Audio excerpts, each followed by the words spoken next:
So eto na mga kaibigan, Casimero Cuatro Alas na puruhan sa kanyang huling training. Kakayanin ba in round 5 etong si Saul Sanchez? And before that, please huwag kalimutan i-like at i-subscribe ang ating YouTube channel. Maraming salamat po.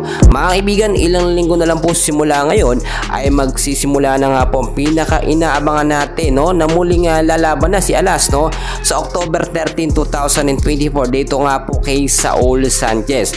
At ngayon, kitang-kita natin ang ginagawang preparasyon ni Casimero Cuatro Alas ay araw-araw po na pagja-jogging, training, no, shadow sparring mga kaibigan. At nakita natin lately lamang ng mga nakaraang linggo ay napakarami po mga boksingero ang naka-sparring po ni Casimero Cuatro Alas. And ayon sa ating mga updates so far ay napakaganda ng kondisyon, no, ng ating pambato na si Alas.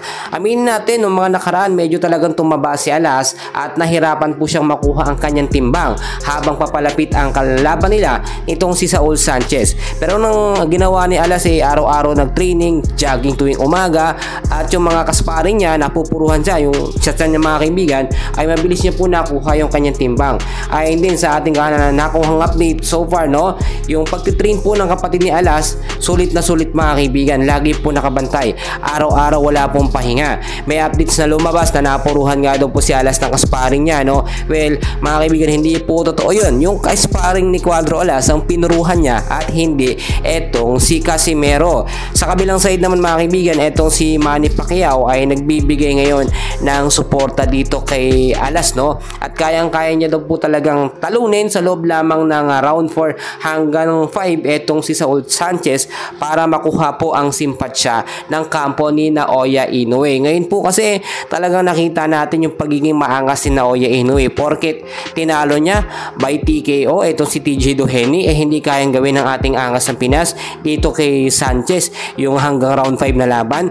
Well, ang kasunduan at ayon na rin sa update, kapag maganda ang performance po or laban na pinakita ni Casimero dito kay Sanchez at natapos yung laban, basta hindi lalagpas po ng round 7, okay, hanggang round 5 or round 6, okay yung mga kaibigan, pasok yun.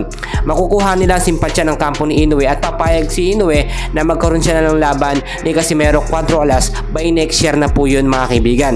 So alam natin na itong si Cuatro Alas ay bitin na bitin talaga at sabik na sabik ng labanan nitong si Naoya Inoue. Ang sinasabi ng ilang mga fans ni Casimero, puro mahihina na boksingero ang nilalabanan ni Inoue tapos laging sa bansang Japan. Ibig sabihin parang pinapaikot ni Inoue yung mga boksingero, kasi kapag nagkaroon ng mga decision na sa boxing automatically pumapabor po kay Inoue at natatalo yung challenger. Pero sa side ng ating angas ng Pinas, hindi po siya papayag na gano'n ang mangyari. Kapag nagkaharap sila after kay Sanchez, ay sisiguruhin ni Cuatro Alas na knockout po ang magiging laban. So yun lamang ating update mga kaibigan. Please huwag kalimutan i-like at i-subscribe ang ating YouTube channel. Maraming salamat po.